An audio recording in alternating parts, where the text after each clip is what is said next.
This podcast is brought to you by Most Valuable Podcasts, leading the league in podcasting entertainment.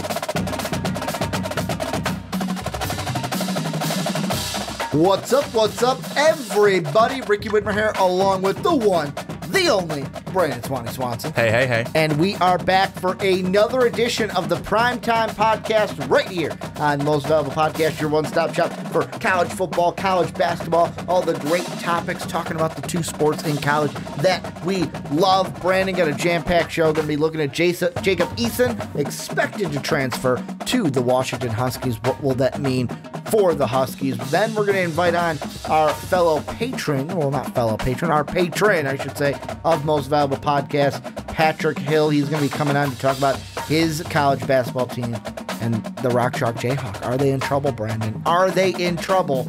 And then we're going to take a look at the NBA draft, taking a specific look at DeAndre Ayton versus Marvin Bagley and what we think about the two and which one we would draft if we had to choose one over the other. But before we get into all that, a little bit of housekeeping. The most important one, the newest of the housekeeping, is we want to hear from you guys. We want to get your feedback. We have a SurveyMonkey link in the description. Go ahead and fill out. You can call it our census. You can call it our survey. We want feedback from you. So go ahead, fill out our SurveyMonkey. Let us know what we're doing, what you like, and a little information that we want to get from you guys. Also, should take Patreon, no more than 5 minutes. The average time with the responses that we've got, the longest was like 2 minutes. All right, so it's nothing 5 longer minutes than at the most if you're really giving some detail. Yeah, but 2 minutes and a half has been the average for getting through it, so it's not that long. Then we've got Patreon.com. If you love what you're doing, want to help support us, go check out the link down below in the description. We're also selling MVP t-shirts. All that is in the description as well. And then finally, if you're on iTunes or you have an iTunes account, if you could please go and give the Primetime Podcast a 5-star rating, it would mean the world to both Brandon and myself. But Brandon, we're going to jump right into it. Topic numero uno on the podcast today. We're still talking about football, even though 2 weeks ago I said, we're pivoting back into basketball. We just can't get away from the stuff as Jacob Eason now. The championship game's over. We recapped that last week. But Jacob Eason the former Georgia Bulldog announced he was going to transfer. It is expected that he is going to be transferring to the Washington Huskies, which is very interesting because they still have at the moment Jake Browning. We're going to talk about what that means. But before I ask you that, the most important thing is Adam June from the Seattle Times reported that he's expected to transfer and he would have 2 years of eligibility after he sits out the 2018 year. So he'd have to sit out next college football season. But if it does finalize and he's the next Washington Husky, what does Jacob Eason transferring to Washington mean for the Huskies? Well, I think it's some good things for Washington, and the reason being is because I think Washington would be getting one hell of a teammate. And the reason for that is Jacob Eason had a really good, I think, start to his college career. He starts 8-5 with Georgia. Could he have been better? Sure, but I think that a lot of people liked what they saw. Kirby Smart liked what he saw, thought that he was going to be able to come along, and liked a lot of the things he did in the offseason going into his sophomore season. Mm-hmm. And he had over 2,400 yards in his first year, 16 touchdowns, 8 interceptions. But then when he got benched after his injury, and Jake from State Farm, as you like to say, I throw that out there for you. Love it. Is he didn't get upset. He didn't get mad. He knew the team was still going to do well. The team did continue to do well. And he supported not only his teammate, but his entire team and wanted them to do better. Mm-hmm. He waited after the championship game where they lost and waited and put his arm around his teammate, Jake Fromm, and comforted him. It's okay, man. You played your heart out. You played as best you could. That's a true teammate. That's a great teammate. He received all this praise from Kirby Smart. That's what Washington's going to be getting. And when they're going to be transitioning from Browning, mm-hmm. hopefully they'll be transitioning right into Jacob Eason. And it's going to be interesting, too, because Myles Gaskin is going to be going back. He's announced that he's going back to Washington for his senior season, but then he'll be gone as well. So Browning will be gone, Gaskin will be gone, and then after this next season, Jacob Eason could be taking over as their starting quarterback. And what that means for Washington is that I think they'd be going back into very, very good and very capable hands in Jacob Eason as their quarterback. And a lot of people looking at Washington now, they went 10-3 this past year. A lot of people looking at Washington in these next couple of years, even before Eason gets there, as being a top team, not just in the Pac-12, but in all of college football. So with Eason going there, you're not getting, I don't think that they would be getting the 8-5 quarterback that we saw him in his freshman year. I think we'd be seeing much better, the strides that were made. He'll still continue to work out, even when he's sitting for his, because he's transferring, he has to sit out due to NCAA rules. He has to sit out that year. He's still going to continue to work. He's still going to get into the weight room. He's still going to continue to grind as though he's going through a season. And I think that he'll be ready for when he's able to become the starter, which I think he will be for Washington here in the next couple of years. Well, the thing I look at is right now I'm kind of looking at kind of a broad picture because you mentioned Myles Gaskin, and obviously the easiest answer, and you hit the nail right on the head, is the most important thing that the Huskies would get from this or will get from this is that passing of the baton. Here's Jake Browning. Let's pass it immediately to Jacob Eason, and we don't have to have that hiccup of, okay, now we've got a sophomore guy in there. Okay, now we got a freshman guy in there. We have a guy who hasn't started a full season. You're not going to get that. You get a guy who I would have been a 2-year starter. However, I am leaving because I got the job taken away from me. And I don't mean that as like, oh, I've got it unrightfully. No, Jake Fromm came in, did a great job, outplayed me, and took the job from me. So this was also a situation that I'm surprised we're talking this with Georgia, not with Alabama, because I thought this would happen with Jalen Hurts before Jacob Eason. However, Jacob Eason, a really nice quarterback talent, and could be starting for numerous college teams if he wasn't injured this season. But like Myles Gaskin, you say, oh, he's going to return, but he's going to be gone. But there's guys underneath that I think, and I'm looking at the recruiting class more importantly, and coming in, they've got, to me, 2 wide receivers in Marquise Spiker. This is Washington. Marquise Spiker, who is a 4-star wide receiver out of California. He's 52 overall by 247 Sports, and he's the number 8th receiver as well. They also got a guy, Austin Osborne, out of California, Mission Viejo, California, who is also a 4-star talent. He's the 39th best wide receiver. So what's going to be able to happen, they also have got Devin Culp too, where they've got guys coming in, and I'm looking wide receivers because that's what you like. That's who you're throwing to mostly as a quarterback. I know you throw tight ends and running backs as well, but you've got guys coming in to where when you're sitting out that season, you just can't play. That's it. You can work with the team. You can build these relationships, especially with the younger guys coming up, to where when you are the starting quarterback, hopefully when you win that job the next year, you have those relationships built up. And that's what that could mean also is the Huskies aren't getting a guy where it's like, oh, early in the season he's working with getting that rhythm down with his receivers. Hopefully, because he'd be there with the team that full season for 2018, he could then step in, and it's like we never missed a beat from quarterback A to quarterback B. On the flip side, why is this the right move for Jacob Eason? There's only one answer. And for me, there's only one answer why this is the right move. Well, 2 answers. One, we've already hit. It's a great situation. Doesn't have to compete with anybody. Jake Browning is going to finish his senior year during his ineligibility year. The other reason, Jacob Eason is from Lake Stevens, Washington. Do you know, I'm looking it up right here on Google Maps, do you know how far of a ride it is from Lake Stevens, Washington, down I-5 North, all the way to University of Washington? I don't. I'd love you to tell me, though. 39 minutes. Google Maps is telling me 39 minutes right now. He could commute to campus. He can commute to campus if he wanted to. I know it wouldn't matter because he's probably going to get a full ride, but he could commute to campus.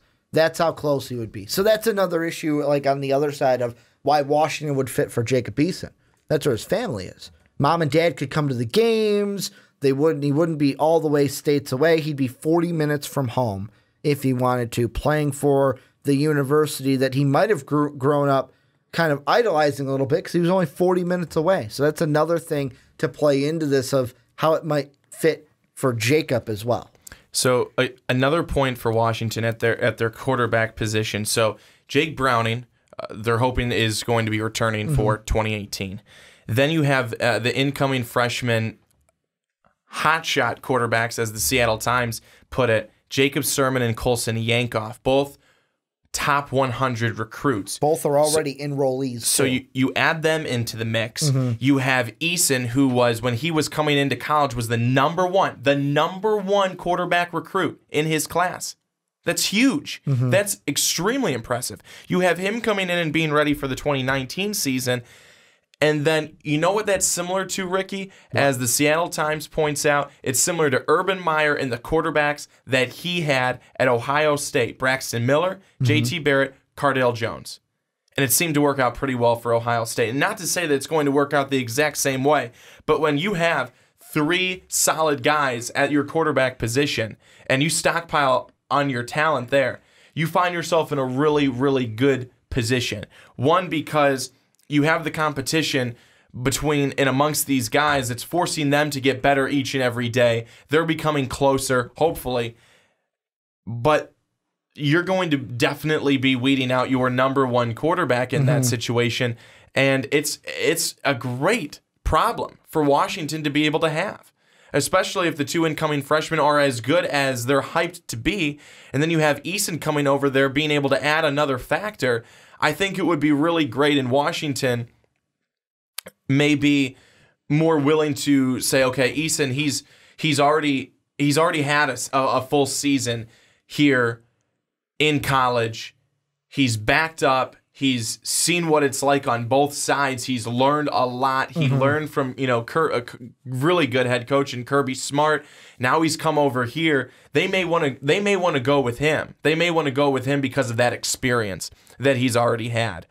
But I do see this as being a really good situation for both sides, for Jacob Eason and for Washington. Now, we've seen it where Malik Zaire, he wanted to leave Notre Dame and transfer over to Florida. That didn't work out.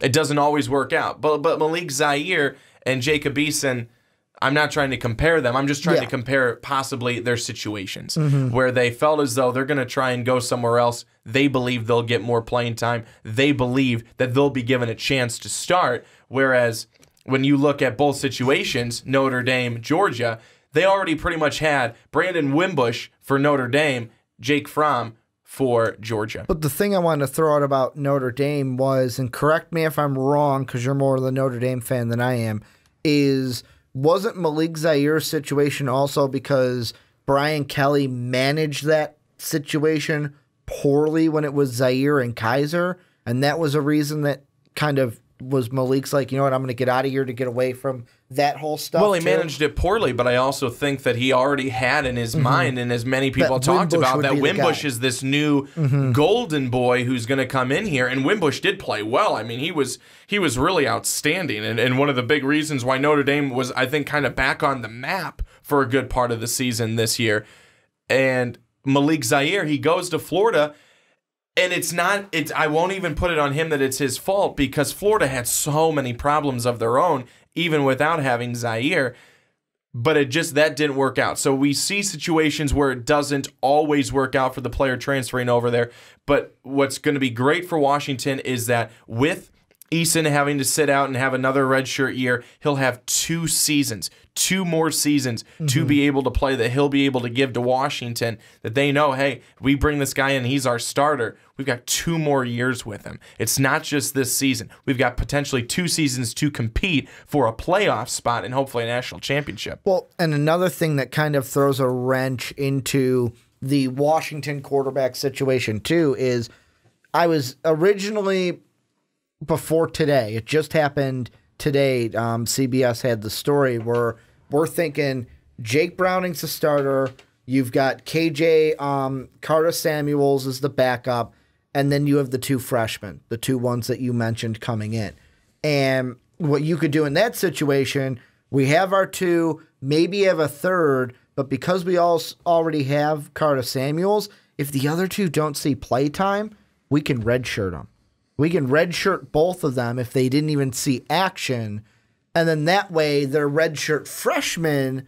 When Eason's there, 2 years forward, they're both redshirt juniors. We get 2 years of eligibility out of these guys after Eason is gone. However, wrenched in the situation. Like I said, this article, fresh, a half hour fresh. Carter Samuels is going to UCLA.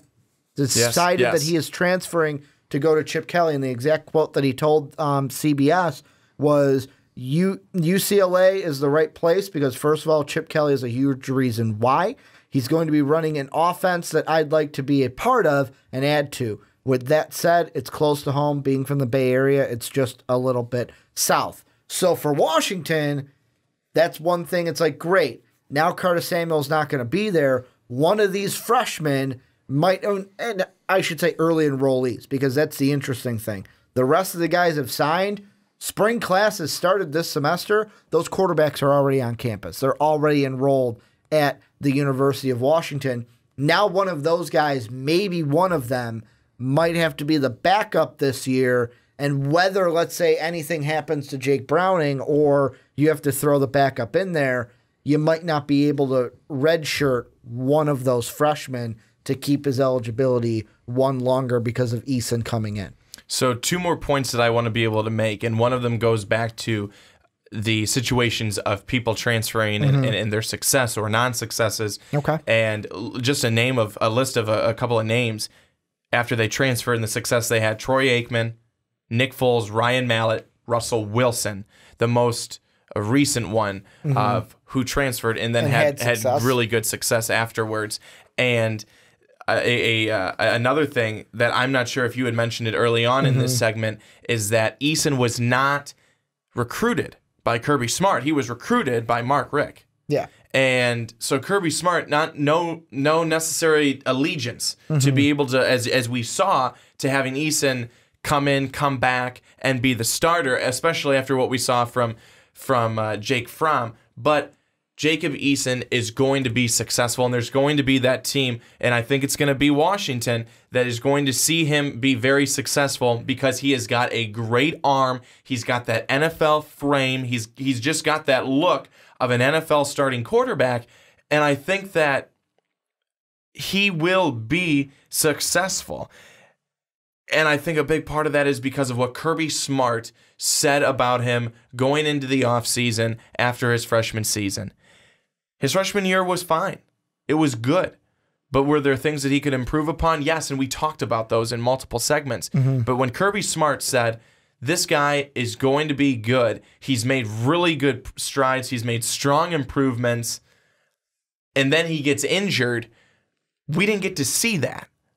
I'm still excited because we haven't seen it yet, and we think of what he did in that freshman season and what he still has to bring in Washington. I think also was one of the teams that realized that and wanted to bring his talent there.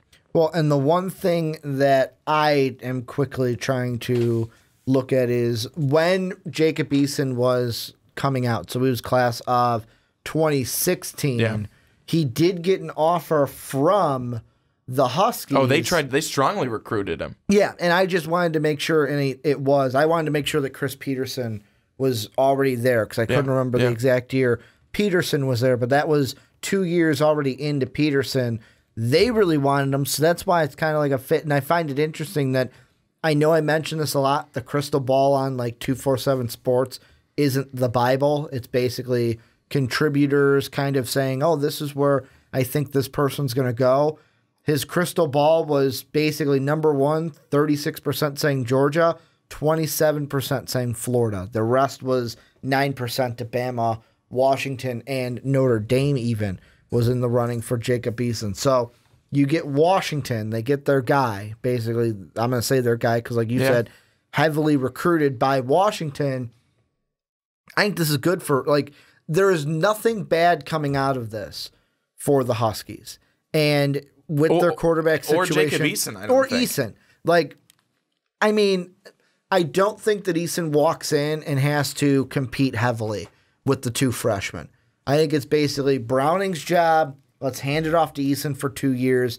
Then we decide what we got with the two freshmen who are freshmen right now in our quarterback room. I couldn't agree with you more there. I don't want to write off the other two freshmen who, sound with numbers wise and where they are in terms of their ranking, they sound good. But Jacob Eason, especially when they went after him, Washington did so aggressively the first time when he eventually then signed with Georgia. I think that Jacob Eason's probably his second spot, probably looking at Washington. They definitely had to be in the top 5 just because of, one, that closeness, and two, because they were recruiting him so heavily. I think that's a spot where it had to be in his top list. And now that Washington's able to get him, Chris Peterson he's got to be so happy that they're going to be getting him and bringing his talents over there to Washington, because again, there's a lot of pieces that Washington has to be able to be good. And this past year, they end at 10-3, but they're going to bring back Myles Gaskin. They're believing they're going to be getting Jake Browning back. This team is a team that can even make a run this next year, and then they're set up to not just make a run this next year, but the year after that, and the year after that, and then where do they set themselves? 3 years down the road. I was just going to bring up, because in the quarterback room, you do have Stanford still has their starter coming back. I believe he wasn't a guy going to the draft, but you look at the Pac-12. You look at Washington State, Luke Falk is gone. You look at the Sam Darnold, gone. Josh Rosen, gone. You're a guy who also knows about Carter Samuel, so you're probably like, okay, I know what to expect from him when he goes to UCLA. The Pac-12 is going to be interesting, especially, and I don't want to get ahead of ourselves, but especially in the South. What Herm Edwards is going to do at ASU, what Kevin Sumlin's now going to do at Zona. You've got the two quarterbacks in the South. Washington, can they come back to the top of that? Will Stanford still be at the top of the North? The Pac-12 could be really interesting for the next few years, and this transfer could help Washington get back into that playoff conversation that they were in just a year ago. But before we invite Patrick on for our KU discussion, any final thoughts with Eason going to the Huskies? I just think it's a good move. I think because not only did Eason realize, understand, and accept that he was not going to be the starting quarterback going forward with Georgia, he looked at where he'd be able to have that opportunity. And I think it really is going to work out for all parties, Georgia, Washington, and Eason, and you don't see that a whole lot where it works out for every single team and where there's really doesn't seem to be any bad blood or hard feelings, and that's what it seemed like, and that's another reason why we look at Eason. And you talked about a lot this year, especially towards the end of the season and Georgia going to the championship game, that we're going to be talking in 3-4 years about Jake Fromm and talking about where he's going to be in the draft. And you say high in the draft. I still think that we could be talking about that with Jacob Eason as well. And it's because not only of his play that he'll be able to continue to display on the field, but because of his character. He handled this with class. And a lot of times we talk on here about guys and their character on the field and off the field.